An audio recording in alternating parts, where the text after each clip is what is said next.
Bonjour tout le monde, j'espère que vous allez bien et aujourd'hui on se retrouve pour une toute nouvelle vidéo.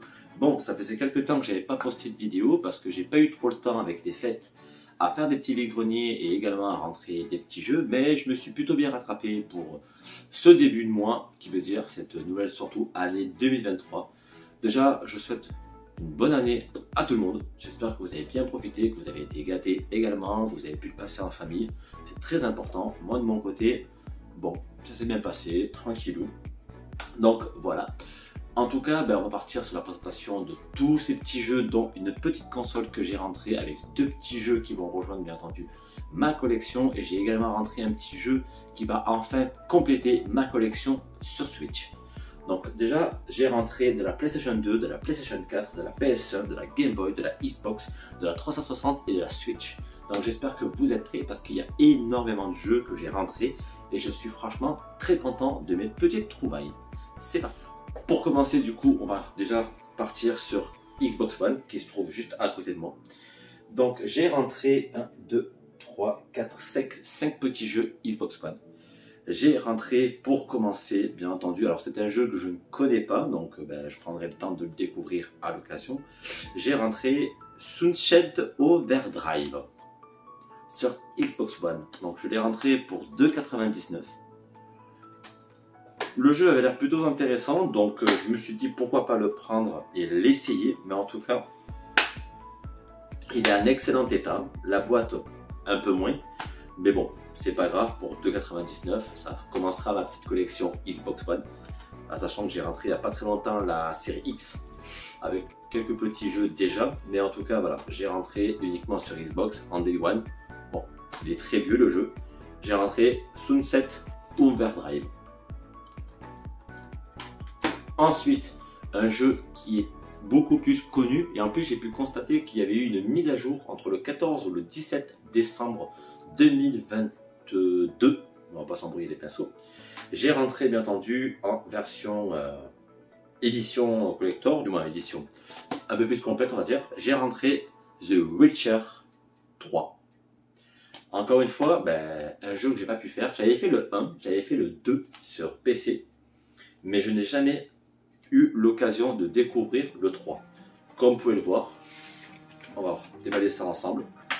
Il est bien entendu complet. Par contre, celui-ci, il y a une espèce de notice ou je sais pas ce que c'est. Si, j'ai le manuel de jeu avec un petit bouquin en plus et bien entendu le petit CD qui va avec, un peu normal. On n'achète pas un jeu sans le jeu. Mais en tout cas, voilà, j'ai rentré The Witcher.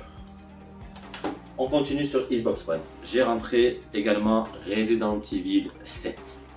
Donc on l'avait fait il y a très longtemps, il y a 1 an et demi, 2 ans en arrière sur la chaîne.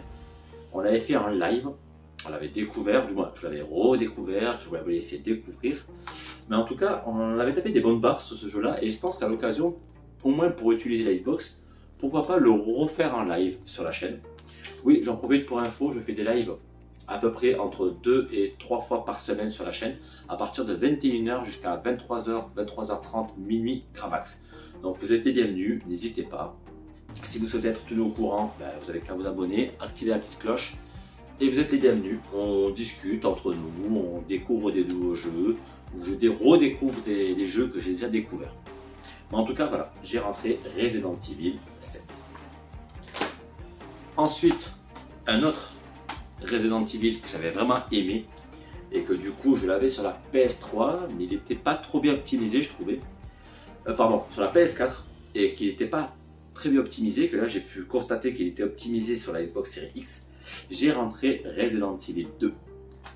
Donc pareil, hop, je vais le ticket de caisse. Hop, Resident Evil 2, bon, il n'y a pas de notice parce que ça se fait de moins en moins maintenant sur Xbox. Mais en tout cas pareil, je pense que lui aussi je le referai juste pour le plaisir, même s'il a été fait aussi déjà en live sur PS4 il y a très longtemps. Mais je pense que je me le referai pour le plaisir et pour le fun, juste pour voir si le jeu est beaucoup plus beau sur Xbox que sur PS4. Bon voilà, en tout cas j'ai rentré Resident Evil 2. Ensuite, j'ai rentré un autre jeu sur Xbox One. Alors lui par contre je ne le connais pas, mais pas du tout. C'est Agent Mayhem, pardon. Donc je l'ai acheté, il m'a pas coûté cher, je sais plus trop exactement le prix. Comme vous pouvez le voir, lui par contre il est complet. Il y a le CD et la notice, bien entendu. Tu vois le petit manuel. Mais j'ai trouvé la boîte un peu fun et bah, en vrai le jeu n'était pas très cher, donc vu qu'il n'était pas très cher et que là, je sais pas, j'ai vraiment trouvé la boîte très fun. Du coup, bah, je me suis dit pourquoi pas le prendre et à l'occasion l'essayer. Mais j'en sais rien non plus, donc je sais pas ce qu'il vaut ce jeu. En tout cas, n'hésitez pas dans les commentaires à me dire déjà pour la catégorie Xbox lequel a été votre préféré sur ce petit jeu et également lequel vous avez pu essayer et ce que vous avez pensé. Je suis preneur. Ensuite, on passe dans la catégorie 360. Alors par contre, j'ai rentré 3 petits jeux sur 3.6. Plutôt content parce qu'encore une fois, ils vont rejoindre ma petite collection, en sachant que j'ai galéré à les retrouver. Bon, je les ai déjà sur PS3 et sur 360. Il n'y a pas très longtemps, j'avais présenté également un de ces jeux sur la 3.6 où il manquait un CD, si je dis pas de bêtises. Mais dans les deux cas, j'étais bien content quand je tombais dessus et du coup j'en ai profité pour le prendre parce que j'essaie vraiment d'avoir toute la licence entière sur vraiment toutes les consoles. Pour commencer, j'ai rentré bien entendu Dead Space 2. Comme vous pouvez le constater, il est actuellement complet. Les 2 CD, la notice. Alors celui-ci par contre, pour les personnes qui connaissent Dead Space, reste franchement un très bon jeu. Là j'attends avec impatience le remake qui est prévu le 27 janvier, si je ne dis pas de bêtises sur la date, sur la Xbox Series X et également bien entendu sur la S et la PS5. Mais en tout cas voilà, ça a été la raison pourquoi j'ai acheté la Xbox Series X, parce que j'attends avec impatience le remake pour pouvoir vous le faire en live sur la chaîne et qu'on redécouvre. Franchement je dirais ce bijou parce que Dead Space 2 ça a été un de mes jeux préférés. Donc déjà le 1 et le 2, le 3 était beaucoup moins bien, même si on pouvait jouer en coopération, pardon. Mais ça a vraiment été pas vraiment mon coup de cœur. Mais le 1 et 2 par contre ça a vraiment été un gros coup de cœur. J'ai vraiment aimé la licence Dead Space. Et je suis bien content qu'on a enfin un remake qui est bientôt disponible. Ensuite, second petit jeu 360 que j'ai rentré bien entendu pour rajouter dans ma collection parce que j'adore cette licence. C'est vraiment ma licence par contre préférée de tous les jeux qu'il peut avoir. Resident Evil 6. Ça ne reste pas le meilleur jeu, je suis bien d'accord. L'histoire de chaque scénario est très particulier, même si j'ai préféré le scénario de Léon parce qu'on se rapproche plus sur l'univers avec les zombies que Chris et le fils de Wesker, que là par contre ils ont beaucoup plus d'armes à feu et ça par contre c'est un détail que j'ai pas trop apprécié. Mais en tout cas voilà, j'ai rentré Resident Evil 6 sur Xbox 360. Il est complet, notice plus le CD. Et en tout cas, il y a moyen que je me retape un petit fun parce que vu que la Xbox X est très compatible, il y a beaucoup de jeux qui passent et lui également. Ensuite, pour continuer la même licence, j'ai rentré également Resident Evil Opération Raccoon City. Comme vous pouvez le voir, il est bien entendu complet, CD, plus notice. J'ai pu voir sur les réseaux sociaux que les serveurs recommençaient doucement. Bon, ça reste compliqué à trouver des parties, mais il y a des parties en ligne de disponibles, puisqu'encore une fois, il est compatible avec la Xbox Series X, qui veut dire que les personnes qui achètent ce petit jeu arrivent à y jouer en ligne, donc c'est plutôt cool. Donc j'ai pas encore essayé pour essayer de trouver une partie, mais en tout cas j'étais bien content quand j'ai pu constater qu'il y avait des parties de disponibles avec d'autres joueurs, parce que ce jeu en ligne restait une pure tuerie. Donc franchement j'en suis pas du tout mécontent. Et en plus c'était un de mes préférés, je l'ai également fait en live, j'avais également fait les 2 histoires. Il y a très longtemps parce que j'avais acheté sur PS3 les 2 DLC, du moins le DLC pour jouer les membres du Star et je sais plus l'équipe OPS ou les... Bon, bref c'était les méchants. On est les méchants. Mais en tout cas voilà, Resident Evil Opération Raccoon City, un de mes jeux préférés. Donc n'hésitez pas à me dire également ce que vous avez pensé de celui-ci et également de Resident Evil 6. Mais je pense que celui-ci, beaucoup plus de personnes l'ont aimé, je pense, que le 6. Parce que le 6 était très particulier, le fait que le scénario était très différent de chacun. Pour continuer, bien entendu, j'ai rentré deux petits jeux de Switch. J'ai rentré déjà pour commencer Woodward Munch Odyssey. Alors celui-ci, je ne vais pas vous cacher que ça a été un de mes préférés également. Ça fait beaucoup de jeux préférés, mais bon, on fait avec. Mais en fait, ça a été un de mes préférés parce que j'y ai joué sur la Xbox d'origine, la toute première, qui se trouve juste à côté là. J'y ai joué et franchement, c'était de la tuerie. Moi, je trouve le jeu sympa. Donc, je ne sais pas du tout si le jeu est très bien sur Switch. Je ne sais pas s'ils ont amélioré le décor, les graphismes, si ça a été lissé. Je ne sais pas du tout s'ils ont laissé le jeu d'origine comme il était. Mais en tout cas, le jeu était vraiment cool parce qu'on jouait avec Ape et on jouait avec Munch. Et Munch était une espèce de petit gars bizarre qui était sur un fauteuil roulant et que il fallait transporter pour aller beaucoup plus vite dans le monde. Mais en tout cas, celui-ci, par contre, il y a encore le prix. Je l'ai acheté 24,99 €. Je ne sais pas si vous voyez le prix. Je vais essayer, par contre, dans le montage, de renverser la vidéo pour que vous ayez l'image à l'endroit, mais je ne vous promets pas que je vais y arriver. Mais en tout cas, voilà, j'ai rentré Odyssey Munch. Et je suis très content parce que je me suis dit que j'allais le prendre parce que ça faisait plusieurs fois que je le voyais en passant dans ce magasin. Je ne le voyais pas partir et je ne l'ai pas vu dans un autre magasin. Donc je me suis dit, je vais le prendre, on ne sait jamais, s'il est très dur à trouver. Sait-on jamais. Donc n'hésitez pas à me dire également pour les personnes qui regarderont cette vidéo si vous avez bien aimé ce petit jeu. Et ensuite, dernier petit jeu de Switch que j'ai rentré. Lui par contre je suis content parce que j'ai déjà toute la collection entière sur Switch. Et c'est le dernier qui me manquait dans ma collection. J'ai rentré Zelda Cadence of Hyrule. Donc pareil, je ne pourrais pas vous en dire grand chose parce que je ne l'ai pas du tout essayé. Je n'ai même pas vu de gameplay sur ce jeu là. Juste le vendeur m'a dit que c'était un système où il fallait reproduire de la musique pour pouvoir avancer dans le monde. Donc il y a moyen que celui-ci je le fasse en live juste pour le découvrir et le partager avec vous.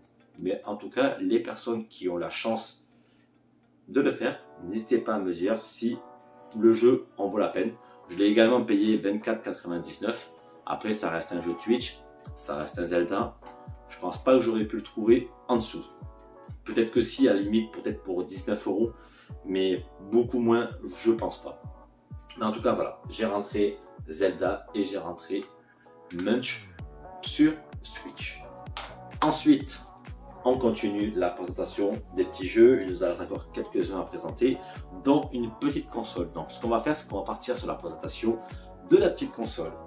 Donc, pour commencer, j'ai bien entendu, et là je suis content parce que j'ai acheté les jeux qui vont avec, j'ai bien entendu acheté la Game Boy Color pour seulement 20 €. À la base, il a voulu 35. Il avait un petit défaut, le bouton Start ne fonctionnait pas très bien. J'ai négocié, je l'ai eu à 20 €. Finalement, j'ai bidouillé un petit peu, je l'ai démonté, je l'ai nettoyé. Le bouton Start fonctionne. Donc finalement, je suis bien content. Donc elle fonctionne bien. Je ne sais pas si vous pouvez attendre le petit bip. Mais en tout cas, voilà, j'ai rentré. Attendez, j'étais un petit peu, je vous montrer. J'ai rentré la Game Boy, bien entendu, Color. Donc, c'est plutôt cool parce que je vais pouvoir y rejouer, en sachant que j'ai rentré deux petits jeux que franchement, ça me rappelle mon enfance et je pense que certains également. J'ai rentré, bien entendu, sur la Game Boy Color. J'ai rentré les deux Zelda. J'ai rentré Zelda Oracle of Season et j'ai rentré Oracle of Ages. Autant pour moi, j'ai eu un petit bug. Voilà. Donc, je les ai rentrés, je les ai achetés chacun 30 € dans une petite boutique rétro avec la console. Je suis plutôt content, ils sont fonctionnels. Les piles en plus ont été changées, donc c'est parfait. Donc la sauvegarde, tout fonctionne très bien. Mais du coup, voilà, j'ai rentré bien entendu Zelda Oracle of Ages et Oracle of Season. Deux Zelda qui ont été mes préférés sur Game Boy, que j'ai pu avoir quand j'étais gamin avec leur boîte d'origine. Malheureusement que j'ai revendu, mais bon, ça c'est des choses qui arrivent.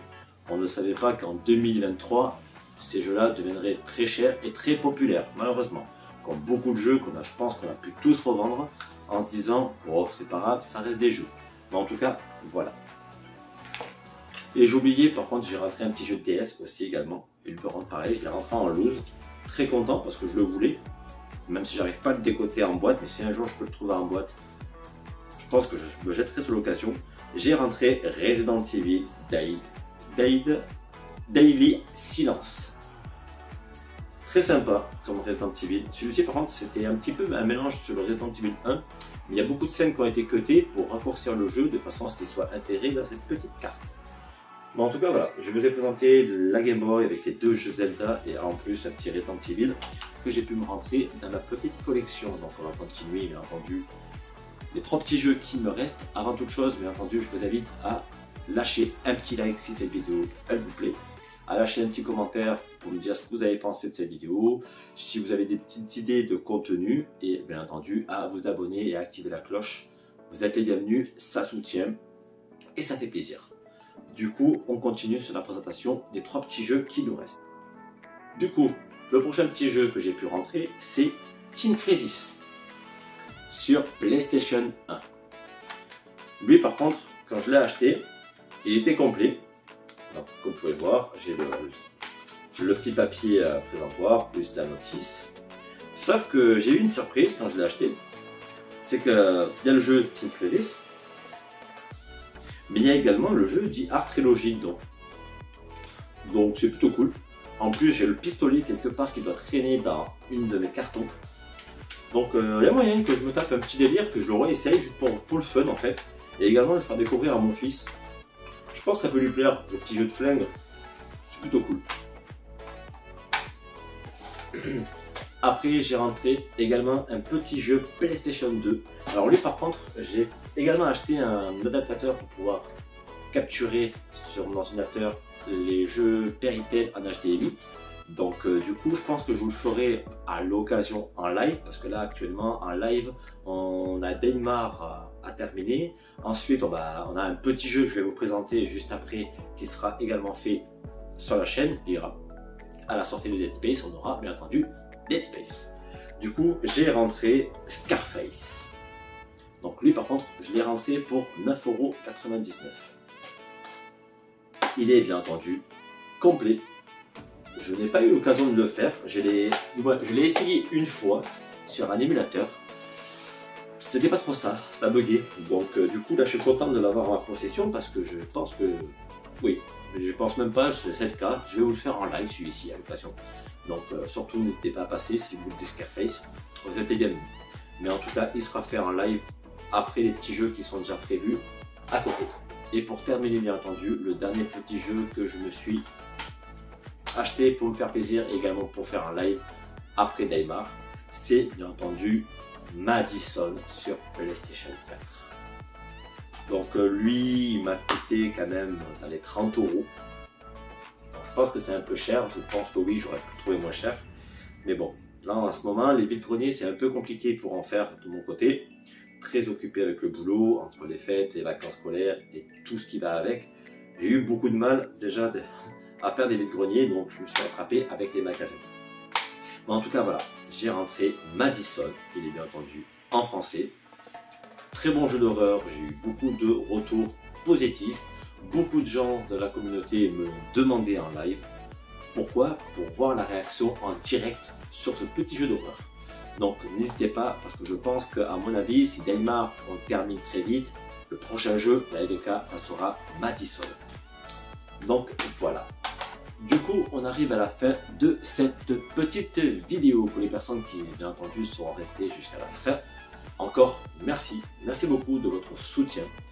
Et pour cette nouvelle année 2023, j'ai pas mal de projets pour la chaîne, surtout pour commencer déjà, vous présenter ma petite pièce où je fais mes montages vidéo, mes vidéos et bien entendu mes lives, ou quand je joue également avec mes amis pour le fun. Et bien entendu, pas mal de vidéos de prévues sur la chaîne, surtout du vide-grenier pour pas changer, du rentrée de magasin avec un petit compte rendu à côté. Et on verra par la suite pour de nouveaux petits projets en plus. Donc je vous souhaite à tous une excellente soirée ou une excellente journée, selon à quel moment vous regarderez cette vidéo. Encore une fois, n'hésitez pas bien entendu à lâcher le petit like, l'abonnement, à activer la cloche bien entendu, et à partager, ça fait toujours plaisir et ça soutient. Je vous dis à très bientôt, ou sur un live ou sur une prochaine vidéo, et je vous fais des bisous. Bye tout le monde.